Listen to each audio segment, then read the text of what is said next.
अभी के लिए हम लोग चलते हैं थोड़ी सी खुशियां वापस लाने के लिए। sir. हम बातें करेंगे आईपीएल रिटेंशंस की जो कि कल हुई थी। एंड आज हमने सोचा, कल हमने हर एक टीम की डिटेल में बातें करी, आप उस वीडियो को जाकर देख सकते हो चैनल से। ओवरऑल जो साइड टीम ने रिटेंशंस करे, रिलीज करे, उनके 5 बेस्ट डिसीजंस रैंक करेंगे 5 to 1 और 5 वर्स्ट डिसीजंस। पहले हम लोग क्या करने वाले हैं? पहले बेस्ट करते हैं भाई फिर अरे हम लोग हमने आपस में बिल्कुल डिस्कस नहीं एक करा दुखी नोट पे हम लोग ऑडियंस को छोड़ने वाले हैं, मतलब वर्स्ट है। चलेगा, थोड़ा एंटी क्लाइमैटिक भी तो होना चाहिए ऑडियंस के लिए। ठीक है। बट अगर मैं बेस्ट डिसीजंस की बात करूं, मेरा नंबर 5 पे है यश दयाल को रिटेन करना। ओ डैम, पता है that's a very good option, क्योंकि मेरे दिमाग में ये चीज चल रही थी। पर मेरे दिमाग में हमेशा ये था कि भाई ये कहीं ऊपर नीचे ना हो जाए। हो सकता है, बट अभी के लिए आई थिंक जितना कॉन्फिडेंट आरसीबी लग रही है, एंड क्रिकेट इन्फो ने भी कह ही दिया है, तो I would like to believe कि ऐसा कुछ है। I think it's a master stroke. काफी अच्छा इन लोगों ने कॉन्फिडेंस ऑफ फेथ शो करी कि guy is innocent until proven guilty. आप जबरदस्ती में आपका गुडविल बस वो मीडिया ट्रायल पर ना आ जाए, क्योंकि आपका स्टैम्पीड भी रिसेंटली, उस चक्कर में हम एक प्लेयर के साथ इंजस्टिस कर दें, क्या पता वो सही प्रूव हो जाता है। एंड सही हो जाता है तो फिर तो भाई प्रॉपर क्रेडिट मिलना चाहिए आरसीबी को। आरसीबी को बहुत क्रेडिट मिलना चाहिए। एंड आई थिंक अगर आपने उनको बचा लिया ना, वंस अगेन बचा लिया मतलब गलत काम करने का बचाया नहीं, सही में अगर वो इनोसेंट है तो आपका जो ऑक्शन का स्ट्रेस होता है ना कि लिविंगस्टन के जगह भी एक बंदा रहना है, एक स्पिनिंग ऑप्शन चाहिए वहां पर, और एक फिर मेन पेसर भी चाहिए प्लेइंग 11 का। पैसे बहुत ज्यादा नहीं है आपके पास। हाँ, एंड जो दो आपके मेन पेसर है वो हेजलवुड और भुवनेश्वर कुमार, पता नहीं कितना और खेलेंगे लंबा। हाँ, ये तो है। वो आपने बहुत हद तक सॉल्व कर दिया। तो I think with this decision it was one of the, मतलब मेरे लिए 5th नंबर पे आएगा। ये बेस्ट तो नहीं है, पर ये मतलब नंबर 5 तो डिजर्व करता है। भाई साहब मेरा 5th लोग सोचेंगे नहीं भाई क्या हो सकता है। क्या? It is actually retaining Will Jacks. And इसका रीजन मैंने क्या रखा है मैं आपको बता देता हूँ भाई। आई थिंक प्लेइंग 11 जो है मुंबई इंडियंस की वो ऑलरेडी फिक्स्ड है। हाँ। ठीक है, उसमें आपको कोई चेंजेस करने की जरूरत नहीं है। रदरफोर्ड आ चुके हैं, तो आप रदरफोर्ड और विल जैक्स में से कोई भी चेंज कर सकते हो। अब मुझे लगता है जो मुंबई इंडियंस ने काम करा है, इट इज जस्ट अबाउट, हमारी टीम तो बेस्ट है ही, we are just going to ruin the auction for everybody else. And the good thing is जो मुंबई इंडियंस ने करके दिखाया कि इस टाइम पे कितनी सारी टीम्स है जिनको एक middle order allrounder sort of player की जरूरत है। टॉप ऑर्डर में कोई बंदा स्पिन डाल सके। RCB would want Will Jacks, GT would want Will Jacks, CSK पीछे पड़ी हुई है, एलएसजी की बातें हो रही हैं, some would say KKR might also, I would disagree. नहीं, मिलर जा चुके ना, तो वो सोच रहे भाई कि मिडिल ऑर्डर में कोई आ सकता है। okay. KKR जा सकती है, पंजाब क्योंकि जॉश इंग्लिश चले गए हैं, मैक्सवेल चले गए हैं, वो जा सकती है। मैंने आपको मुंबई इंडियंस के अलावा 6 टीमें गिना दी हैं जो कि शायद एक ऐसा खिलाड़ी चाहती हैं। और आपने उनके लिए एक स्टार ऑलराउंडर अपने बेंच पे बैठाने के लिए रख दिया कि बेटे हम तो रेज वेट करने भाई ऐसे सोचा है तो हाँ, एक्चुअली काफी बड़े वही तो मैं कह रहा हूँ कि मुंबई इंडियंस ने अपने तो, क्योंकि फिक्स्ड है भाई, विल जैक्स तेरे करियर तमाम, लेकिन हम तो खुश हैं, हम तो ऊपर हैं ही, चाहे करियर भाड़ में जाए उसका, पर हम तो बाकी टीम्स को बर्बाद करने के लिए आए हैं। तो मुंबई इंडियंस का डिसीजन मैंने इन हाइंडसाइट सोचा ना, क्योंकि जब वो रिटेंशन आई थी तो मौका ही नहीं मिला था इतना सोचने का। बट देख के लगा कि भाई मैंने 6 टीमें तो यही गिना दी जो शायद पीछे पड़ जाएंगी। अंबानी साहब कोई डिसीजन ले तो कुछ तो सोच कर लिया होगा। 7वीं मुंबई इंडियंस ही है, तो 3 ही तो और टीम बची हैं। करेक्ट। तो भाई आई थिंक ये दैट्स अ ग्रेट डिसीजन अगर मुंबई इंडियंस की बात करें। ये ऐसे मैंने सोचा नहीं, अगर ऐसे सोचा है तो हो सकता है, क्या दूसरों घाटा कितना कर सकते हैं। आप भी कमेंट, आपको बात है कमेंट में अपनी बेस्ट 5 रैंक करने और वर्स्ट 5 रैंक करने। ठीक है, नंबर 4 पे मेरे लिए आते हैं वेंकटेश को रिलीज करना। ओके, ये मुझे लगता है कि कोई कहेगा नहीं नंबर 1 पे क्यों नहीं है ये, क्योंकि यार 23-24 करोड़ आपने खर्च कर दिए। ये इसलिए इतना ऊपर नहीं रखा है मैंने क्योंकि this was bloody almost given. मतलब नहीं गिवन नहीं, कितना कॉमन सेंस होना चाहिए कि आपको निकालना है तो करो ही। आपने कोई अच्छी जागीर जैकपॉट हिट नहीं कर दिया इनको निकाल कर, इतना करना ही था। लेकिन still there comes an opportunity cost, जहां पे आप कहते हो, एंड रेपुटेशनल कॉस्ट भी आती है कि यार हमने इनको 24 करोड़ देके ओवर श्रेयस अय्यर रिटेन करा, शुभमन गिल के ऊपर रिटेन करा, और अब हम अपने ही शब्द पे वापस कैसे चले। Turning back on your decision and on your word, specifically in IPL, जहां पे हम लोग कहते हैं कि it is actually a battle of egos of big businessman, उनके लिए कितनी ज्यादा बड़ी बात है ये मानना पड़ेगा। तो वहां पर वो ह्यूमिलिटी और वो एक्सेप्टेंस होना कि betterment of the team and auction management के लिए हमें ये डिसीजन लेना पड़ेगा, even if we have to go back on our word. मुझे लगता है उस पॉइंट ऑफ व्यू से काफी अच्छा और सेंसिबल डिसीजन था। Thank you.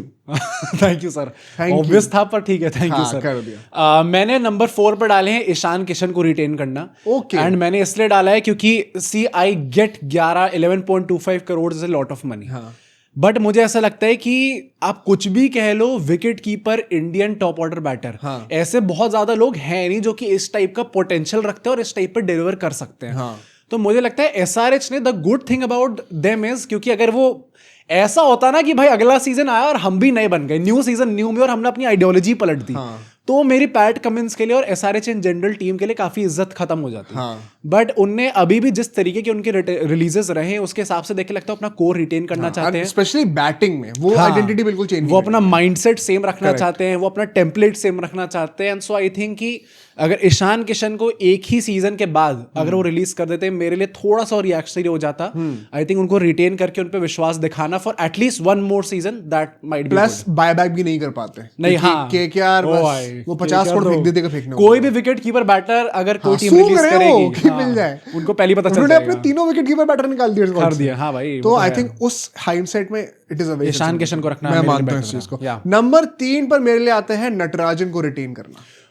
ओ भाई, दिस इज कंट्रोवर्शियल एक्चुअली। मुझे एक्चुअली लगता है कि इट्स अ ग्रेट डिसीजन।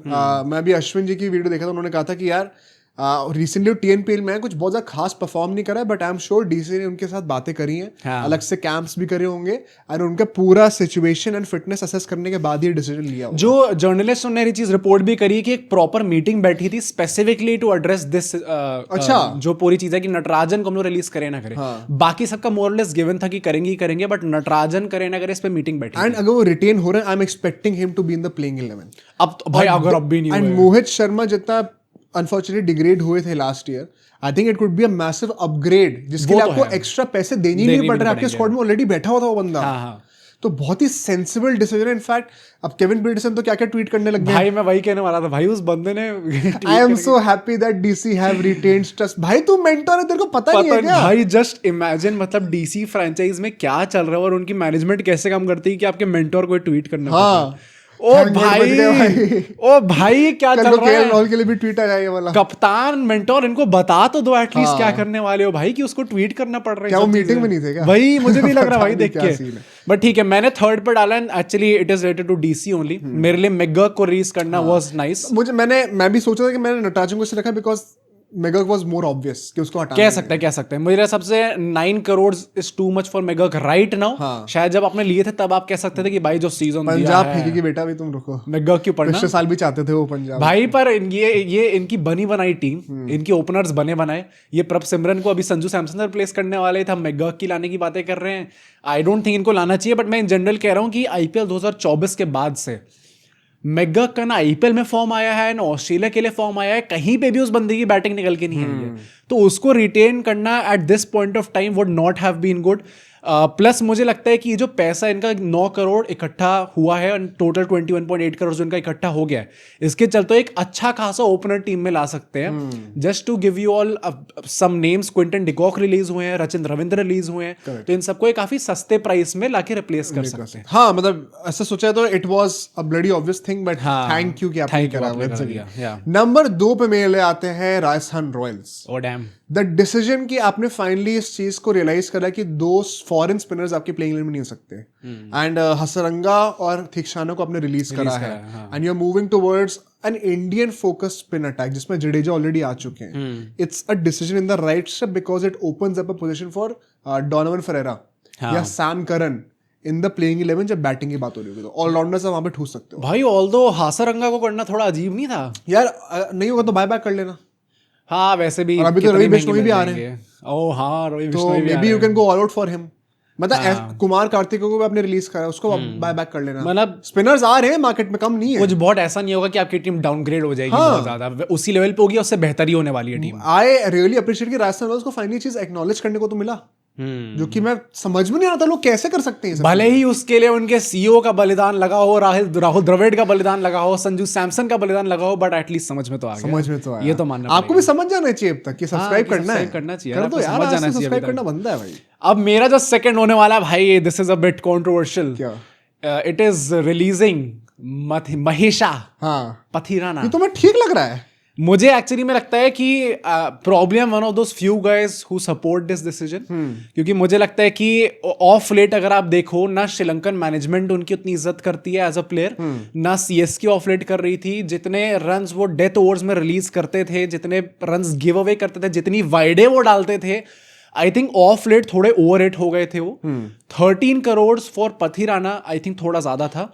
मैंने ये भी सुना है कि शायद पथिराना को उन्होंने ये प्रॉमिस करा है कि हम आपके पीछे जाएंगे ही वो तो जाएंगे। छोड़ा जाता हो तो गया। सारी franchises KKR specifically you know what to do, हाँ। ब्रेजबेट करना है सीएसके को जब तक इनका पर्स पूरा खत्म नहीं होता, जैसे वेंकटेश अय्यर के साथ हुआ था। मुझे लगता है 13 करोड़ बहुत ज्यादा हो जाता। एंड अब जो ये रिलीज हुआ है इसके चलते एक अच्छा खासा एक मिडिल ऑर्डर ऑलराउंडर यार मैं एक्चुअली मैं सोच रहा था पथिराना का इसमें, एंड मैं स्पेसिफिकली कल जैसी रिटेंशन लिस्ट आई थी ना, मैं सोच रहा था कि अश्विन वीडियो कब डालेंगे, क्योंकि वो सीएसके में थे लास्ट ईयर, तो वो बहुत अच्छा पर्सपेक्टिव देंगे। वो तो इनसाइड न्यूज भी लीक कर देते थे। एग्जैक्टली। तो मैंने जब उनकी कल वीडियो देखी ना, तो मेरा चेंज ऑफ हार्ट हुआ फिर, ओके। क्योंकि उन्होंने कहा है कि पथिराना ना एक अच्छा टैलेंट नहीं, is an exceptional talent. And मैं मानता हूँ कि रिसेंटली उनका एक्शन चेंज थोड़ा हुआ है, तिरन नहीं गए हैं, तो फिटनेस पे सवाल है, लेकिन he genuinely has the potential to be a all time great, मतलब ऑल टाइम एक्स फैक्टर बन सकते हैं वो, damn, specifically in IPL at least. Exactly. तो वो पोटेंसी और वो मिस्ट्री लेकर आते हैं कहीं ना कहीं, और उनको बस वो राइट एनवायरनमेंट देना कि वो फ्लरिश कर पाए। तो मुझे लगता है कि वंस अगेन वो एक्स फैक्टर जो लेकर आते हैं नूर अहमद के साथ चेन्नई सुपर किंग्स की लाइनअप में, मतलब ठीक है आपके पास नेथन एलिस भी हैं, तो आप कह सकते हो कि चलो हम फिर भी कॉम्पेंसेट कर लेंगे, maybe it's a luxury to have Pathirana, but I think ऐसे लोगों को आप सिर्फ एक बुरे सीजन के ऊपर नहीं छोड़ते हो। जो एक्स फैक्टर वाले बंदे होते हैं ना, उनको आपको एक प्रोलॉन्ग्ड रन देना ही पड़ता है। केकेआर भी तो वरुण चक्रवर्ती को 2020-21 में हटा सकती थी ऐसे तो। केकेआर तो जिनमें नहीं होता उनको भी दे देती है, वेंकटेश अय्यर को भी उन्होंने लंबा रन दिया वो है। जब अच्छे करोगे तो देंगे।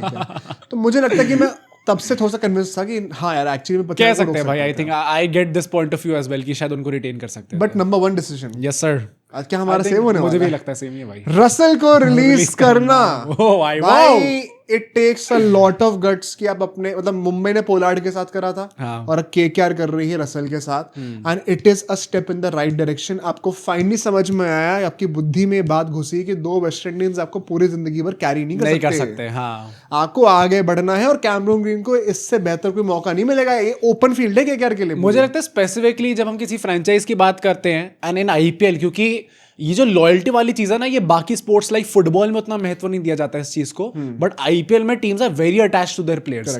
तो फॉर केकेआर जो कि मानी जाती है इस चीज के लिए, लॉयल्टी के लिए, अच्छे से ट्रीट करने के लिए, for them to take a prioritise a sporting decision over an emotional decision, वो काफी बड़ी स्पेशली वेंकी मैसूर से हमने एक्सपेक्ट किया। And 12 crore for a bowler who can bat right now, Russell भाई है भाई। I think it was a bit too much. And a bowler जो कि जब रहाने का मन करेगा तभी बॉलिंग करेंगे, वरना मौका भी नहीं मिलेगा उनको। आई थिंक काफी पैसा खर्च हो रहा था, एंड इसके चलते हुए केकेआर काफी बड़े प्लेयर्स को ला सकती है। It was a gold mind decision, आप कुछ भी कह लो। मतलब रसल चले गए हैं, तो I think this kind of confirms now कि कैमरून ग्रीन आएंगे। वो अश्विन ने भी कहा अपनी वीडियो में कि लगा दो। मुझे लगता है सब लोग, आकाश चोपड़ा जी भी कह रहे हैं, आकाश चोपड़ा जी ने भी कहा। तो मुझे लगता है कि एक बहुत बड़ा आपको अपग्रेड मिल गया, जो कि फ्यूचर के लिए आपको लंबे टाइम तक सर्व कर सकता है। वर्स्ट डिसीजंस पे चलते हैं। यस सर, जल्दी।